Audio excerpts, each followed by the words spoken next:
The stars above the jungle were brighter than ever. Logan lay on his back, eyes on the sky, while the soft beat of music played beside him. The device he'd repaired kept repeating the same calm tune, but he didn't mind. Kira was beside him. Close enough that their shoulders touched. She had never stayed this close before. But tonight was different. After sharing the truth of her past, after fighting beside each other, a wall had broken between them. The fire crackled quietly, and she sat with her knees pulled close to her chest. Her wild white hair glowed faintly in the firelight, and her glowing yellow eyes stared into the sky like she was searching for something. "Kira," Logan said softly, "do you ever wonder what you'd be doing if things had been different?" She looked at him, confused. "Different?" "Yeah," he said, turning to face her more.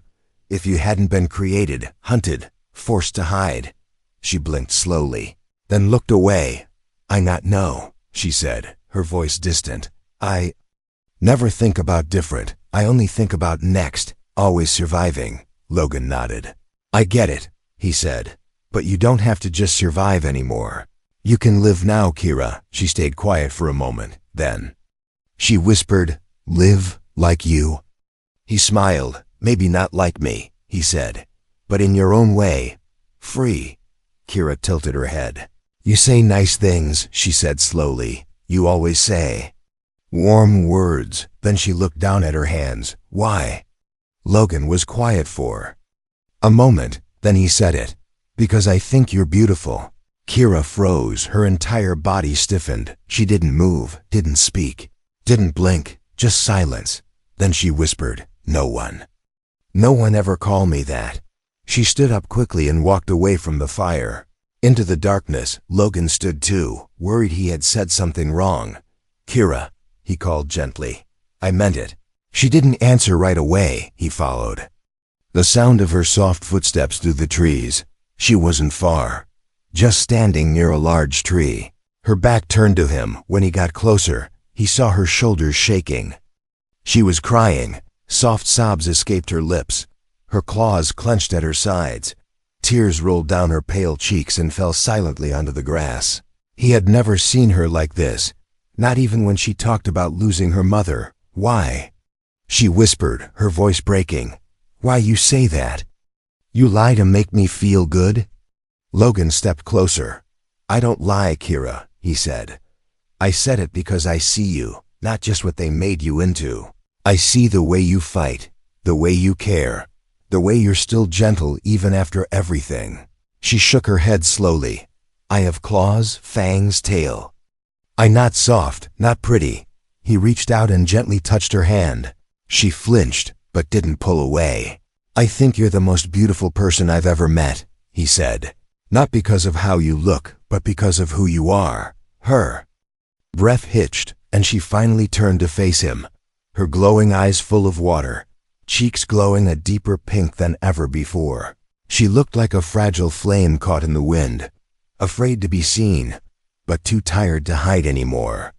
"No one ever said that to me," she whispered again. "Not once." Logan gently brushed a tear from her cheek.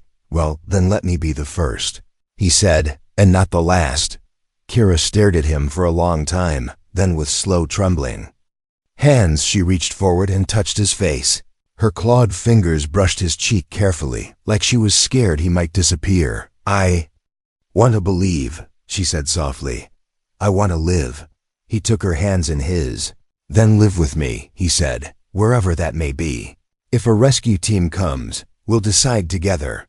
If no one comes, we make this place our home." Kira nodded slowly.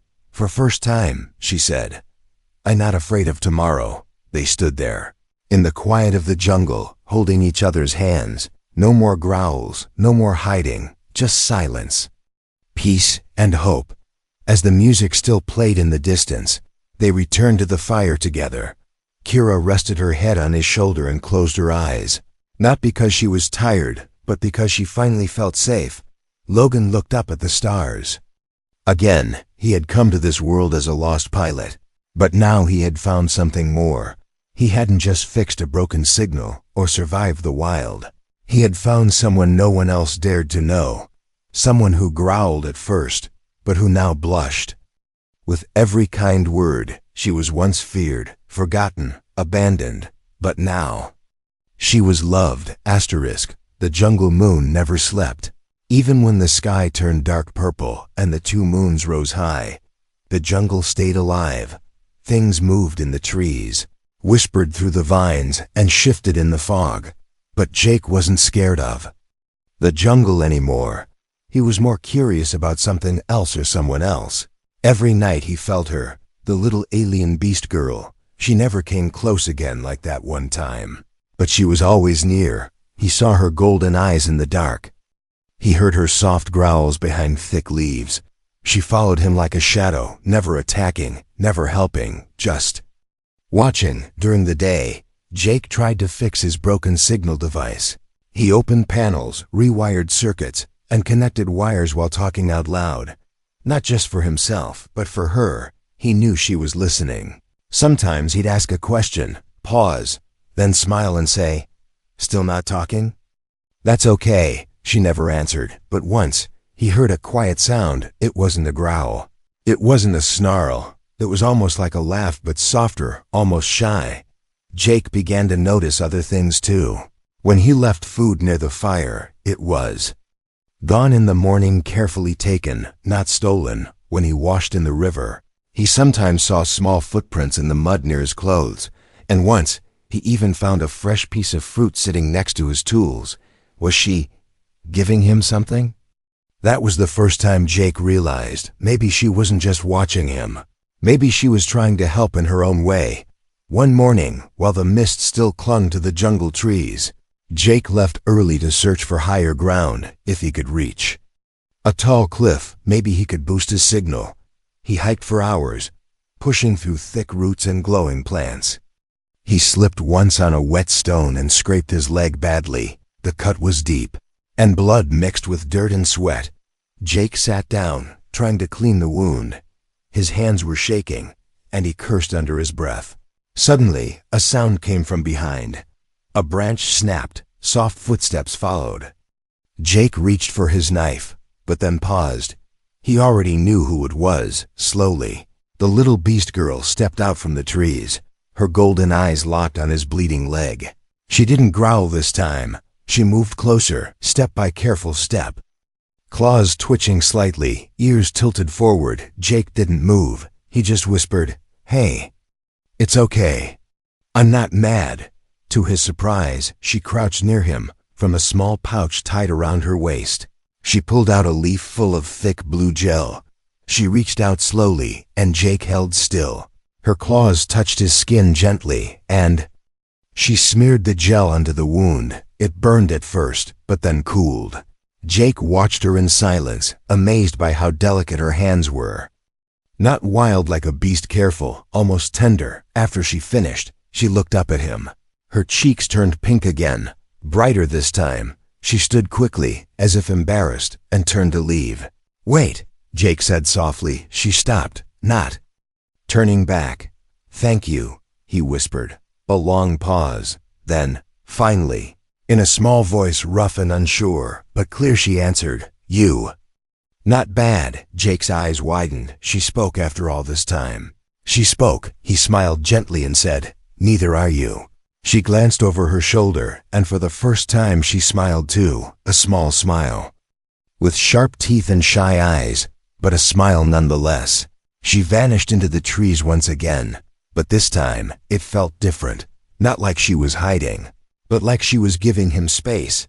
Back at camp that night, Jake stared at the stars again. His leg felt better already. The gel was powerful, but his thoughts weren't on his injury, they were on her. What was she? Why was she abandoned here? And why did she act like a wild creature, but had eyes full of pain and a heart full of fear? Jake didn't know the answers yet, but one thing was clear now. She wasn't just watching him. She was learning him, testing him, seeing if he could be trusted, and maybe, just maybe, she was starting to trust him back.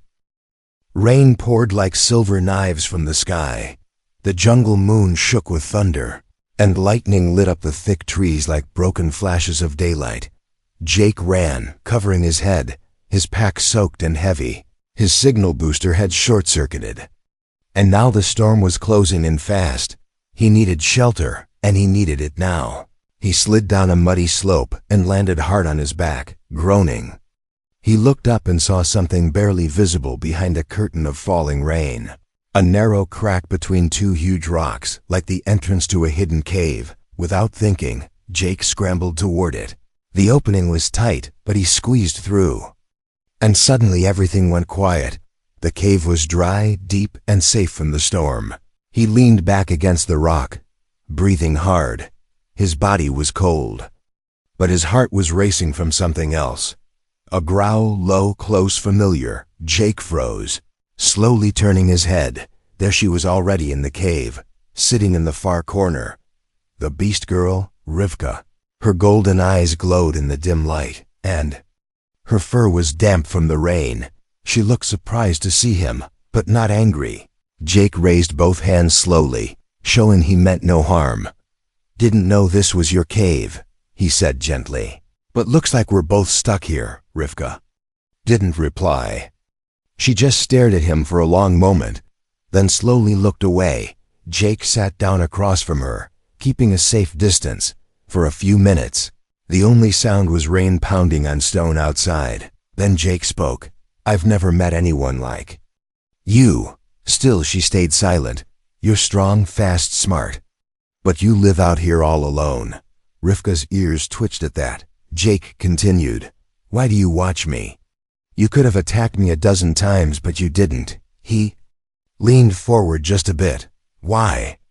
She shifted uncomfortably, then in a quiet voice, she said, "I was told not to trust humans." Jake blinked. Surprised, she answered, "Why's that?" He asked softly. Rivka's claws scratched gently at the stone floor. "Because they come, take hurt, then leave," she said, voice flat and distant. Jake's throat tightened. "I'm not like that," he said. "I'm not here to hurt anyone." She glanced at him, studying his face. "You stayed when I growled," she whispered. "You didn't run." Jake nodded. "I figured anyone who blushes can't be that dangerous," he joked lightly, to his surprise. Her ears lowered, her cheeks turned pink again.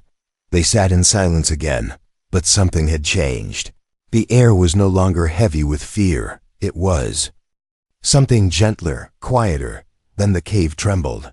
A loud crash echoed from deep within the rocks. Rivka stood up quickly, sniffing the air.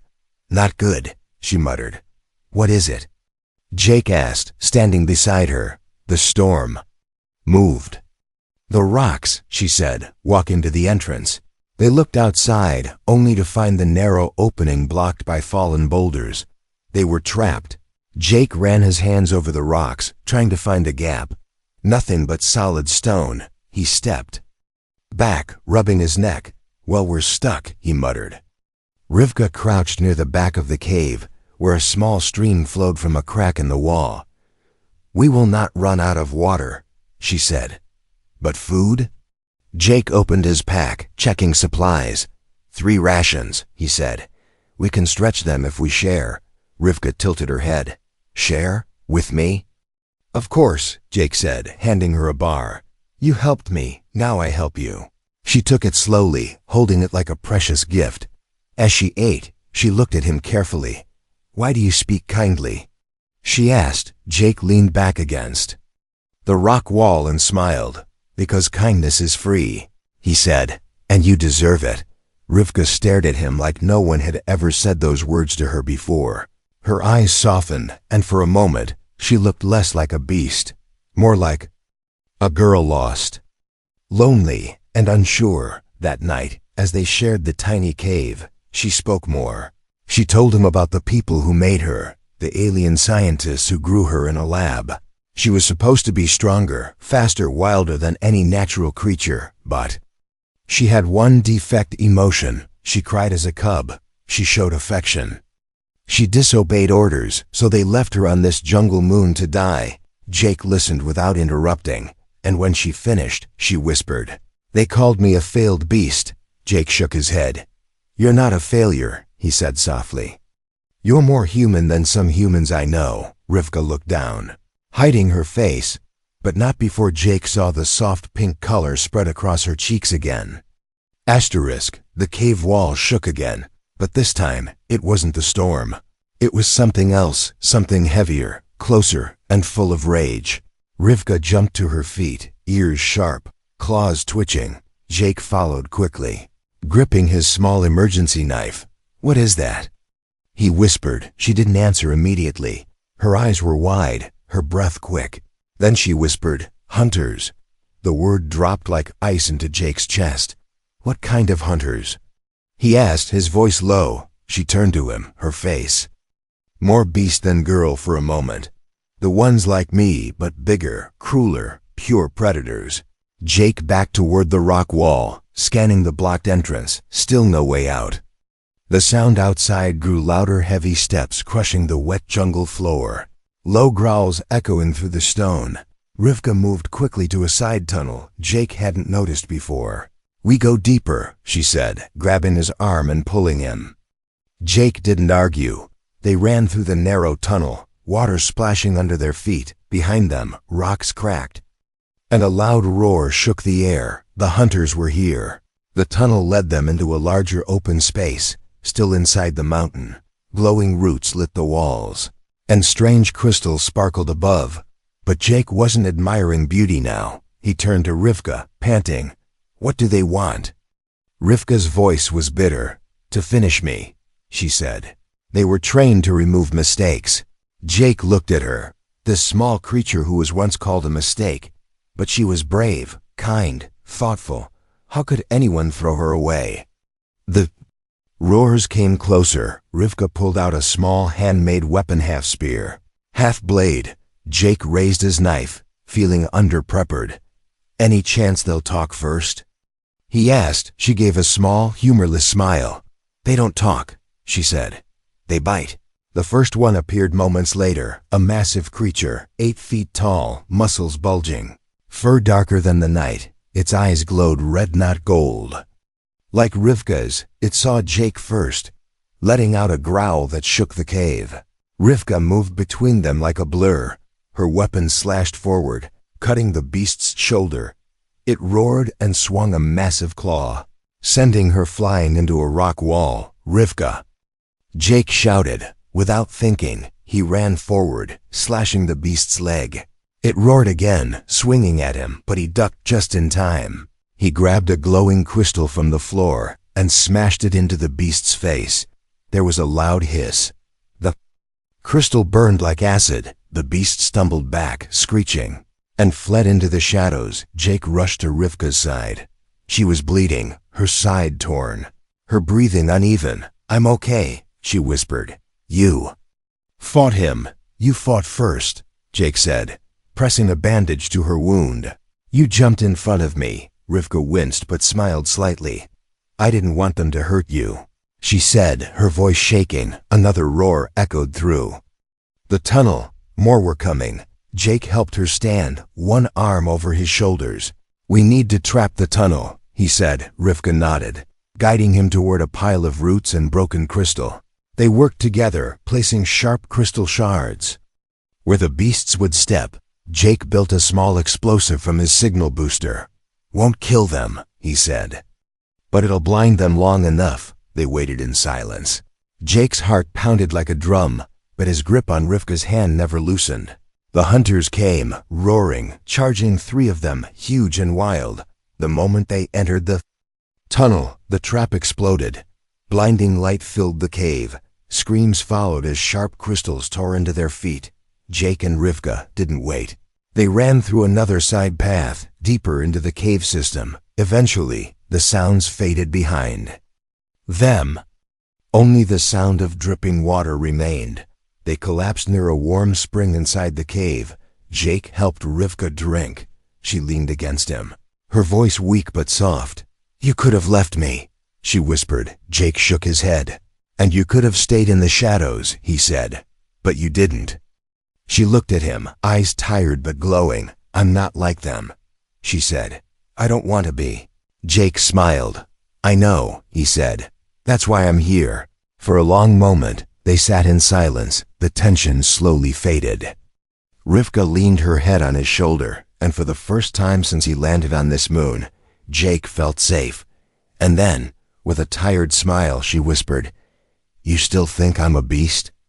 Jake chuckled. "No," he said. "I think you're a miracle." Her cheeks flushed pink again, even in the middle of danger. She still blushed, and somehow, Jake found that to be the most beautiful part of all. Jake built a small fire near the warm spring.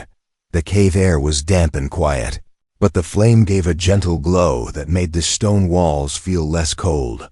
Rivka sat close, wrapped in a cloth he had torn from his backpack, her shoulder bleeding.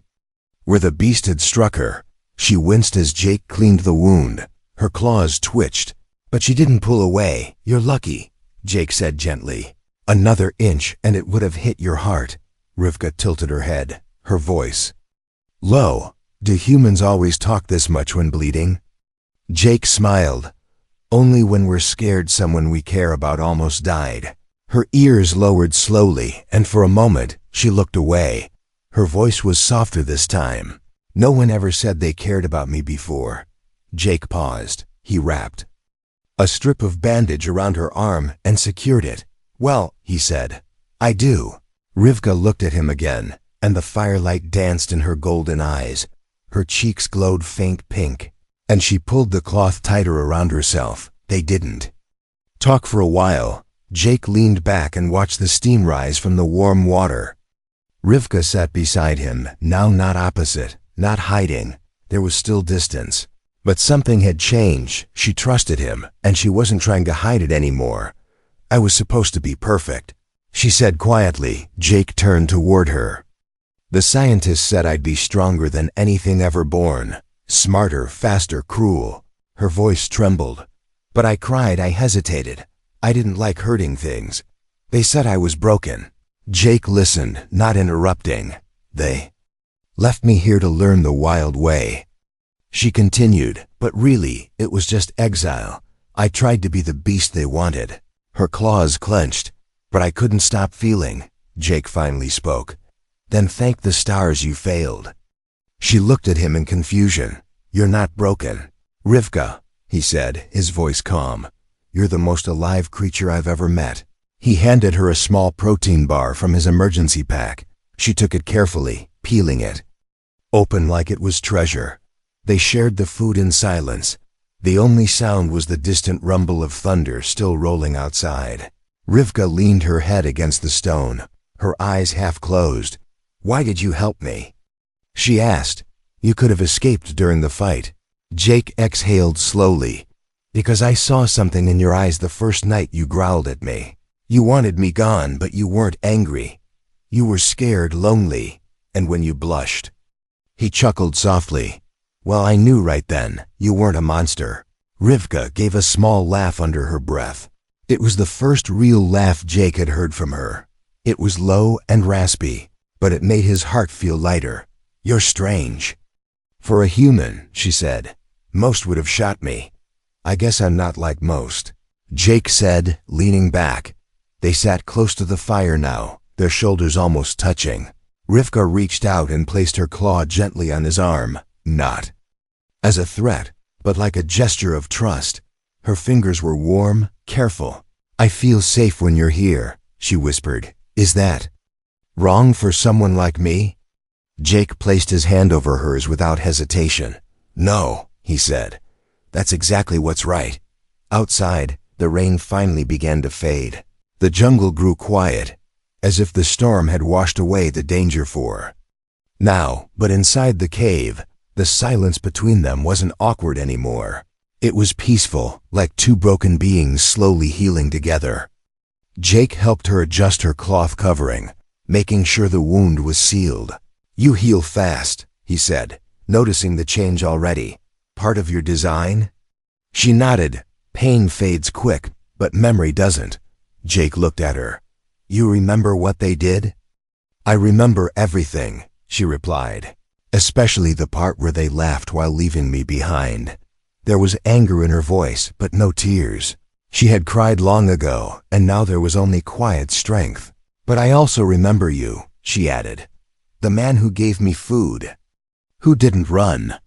Who stayed? Jake said nothing, but his eyes held the answer. Later that night, as they both rested near the fire, Jake felt something warm press against his side. Rivka had curled slightly toward him, eyes closed, breath steady. She had fallen asleep with her head resting lightly on his arm. Jake didn't move. He stayed perfectly still, letting her sleep in peace. The jungle outside might be wild, cruel, full of beasts and hunters, but here, in this cave, was a quiet little world where something gentle was growing, and in that quiet, under the fading sound of rain, Jake whispered to himself, "Not a beast, not a monster. She's just a girl who never had a chance to feel safe." And now, for the first time she was. Morning came slowly on the jungle moon. Pale sunlight filtered through cracks in the cave roof. Touching the sleeping pair with soft golden light, Jake opened his eyes to find Rivka still resting against him. Her breathing was steady, and for the first time since they met, her face looked peaceful. He didn't want to wake her, but today was not a day for rest.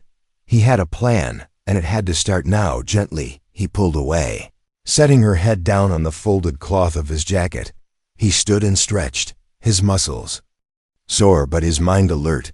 The hunters would return, and their food wouldn't last.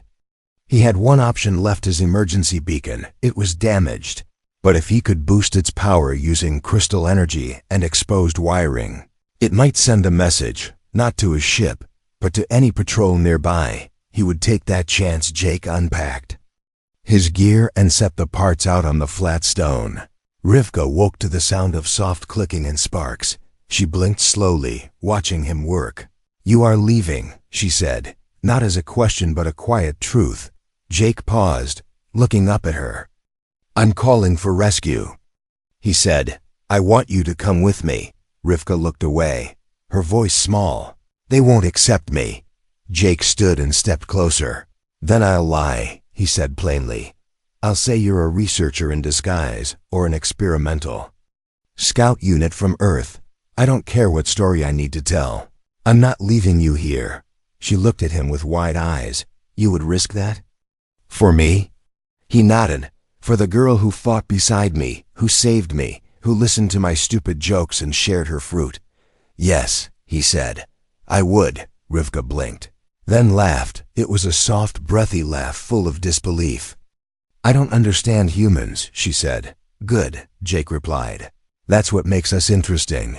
They worked together through the morning.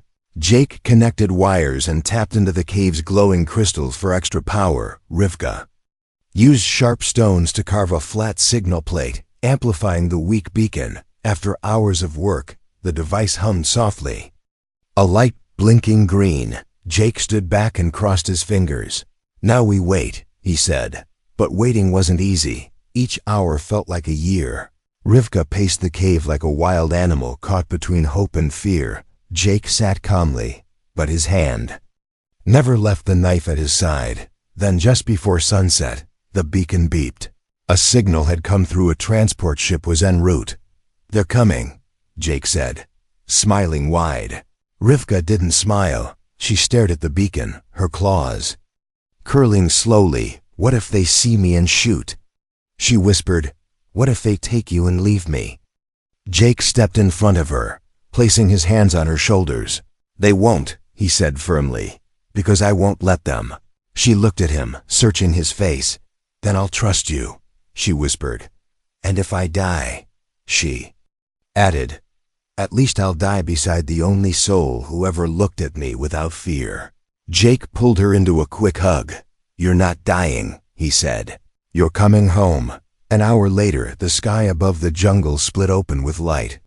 The rescue ship hovered silently over the clearing, its engines humming low. A ladder extended, glowing softly. Jake helped Rivka climb the slope toward the exit of the cave. She wrapped a thick cloth over her ears and pulled goggles over her eyes to hide her identity. Her small frame trembled as they stepped into the open. Jake raised his hand high, waving toward the ship. The ramp lowered, and two human officers in dark suits stepped out. Their eyes scanned the area, landing on Rivka. One of them reached for his weapon. "She's with me," Jake shouted quickly, standing in front of her. "She's part of the Terran Science Corps, disguised to study native behavior." The officers hesitated. One looked at the other, uncertain. "Is this true?" The taller one asked. Jake nodded without blinking. "Check the beacon data," he added. "I logged her ID into the signal before you arrived." The officer tapped his wrist pad, brows furrowed. After a long moment, he sighed. "Fine," he said, lowering his weapon. "Get on board." Rivka's hand squeezed Jake's tightly. She followed him up the ramp, head down, silent. But when they stepped into the warm interior of the ship, Jake leaned toward her and whispered, "Told you I'd get you out." Her goggles fogged up slightly, and she wiped them quickly. Underneath, her cheeks glowed pink, even in the artificial light. She looked up at him, voice soft as breath. "Is this what humans call hope?" Jake smiled. "No," he said. "This is just the beginning." The ship hummed softly as it soared through the stars. Inside, everything felt quiet and still, but not cold like the jungle cave. This silence felt safe, like a warm blanket wrapped around tired hearts. Rivka sat in the corner of the medical bay, her claws folded on her lap. She wore a borrowed uniform too big for her small frame, but it hid her ears. Her fur, her difference, her golden eyes peeked from under the hood as she watched humans walk past her with curious glances. None dared speak to her, not yet. Jake stood beside the large window, staring at the stars. He had dreamed of returning home for weeks, but now his thoughts were somewhere else. Or rather, with someone else. When he turned around, he found Rivka still sitting there, shoulders tight, jaw clenched. She hadn't said a word since boarding the ship. He knelt in front of her and gently touched her arm. "You okay?" he asked. She hesitated, then nodded once. "Too many smells," she muttered, "and too many eyes." Jake smiled a little. "They're not judging you," he said. "They're just trying to understand. Same way I did." Her ears twitched under the hood. "You never stared like they do. You looked at me like I mattered." He nodded. "Because you do." She turned her face slightly, just enough for the light to catch her cheek. It was glowing pink again. Even here, in this strange metal world, she blushed. The door slid open with a quiet hiss, and a crew officer stepped in. "Jake," he said, "the commander wants to see you." Jake looked at Rivka, then back at the officer. "She comes with me." The man hesitated, but then nodded. "As you wish." They followed him to the command deck, where a stern-faced woman in a black uniform stood by the central console. Her eyes were sharp, her voice even sharper. "You're the one who sent the modified signal," she said to Jake. He nodded. "I am." "And this individual?" she asked, glancing at Rivka. Jake stepped forward. "She's with me," he said. "She saved my life. She's intelligent, trained, and kind." The commander raised an eyebrow. "We can't take unknown species to Earth without approval. We don't know if she's dangerous." "She's only dangerous," Jake said calmly, "when you try to hurt someone she loves." There was a long silence. Then the commander sighed. "I'll file a report," she said. "Until then, she stays on board." Jake nodded. "Thank you." As they walked back to their room, Rivka finally spoke. "You fought for me again." Jake looked at her and smiled. "I'll keep doing it," he said. "Every time." Inside the small sleeping quarters, Rivka sat on the edge of the bed. Jake placed a cup of warm liquid beside her. She sniffed it, then took a small sip. It was sweet. And her eyes softened. "I never had anyone," she whispered. "I was made to be strong, not loved. But when you smiled at me the first time, I felt warm." Jake sat beside her. "You deserve to be loved," he said, "not feared." She looked at him slowly, her hands trembling. "If I stay with you," she whispered, "will you always protect me?" Jake didn't hesitate. "Yes," he said, "always." She reached up slowly, touching the edge of his jacket. Her hand was small but firm. "I don't want to be a beast anymore," she said. "I want to be your friend," Jake chuckled. Friend? He asked. She blushed again and looked down. Or more, she added, her voice barely a breath. If humans allow that, Jake gently lifted her chin. Some humans fall in love with stars, he said. Others fall in love with girls who growl in the dark. She smiled, a real full smile that lit up her whole face, and her cheeks burned. Bright pink, almost glowing. Later that night, she curled beside him, resting her head on his chest. He wrapped an arm around her gently. Outside the window, stars moved slowly across the black sky. But inside the room, something even more powerful was happening. A broken girl who once lived in fear, and a lonely man who once searched for purpose, had found something neither of them expected. Home, not a place, but a feeling. Before sleep took her, Rivka whispered, "Do I still look like a beast to you?" Jake smiled in the dark. "No." He said, "You look like someone I'll never let go." And she blushed again.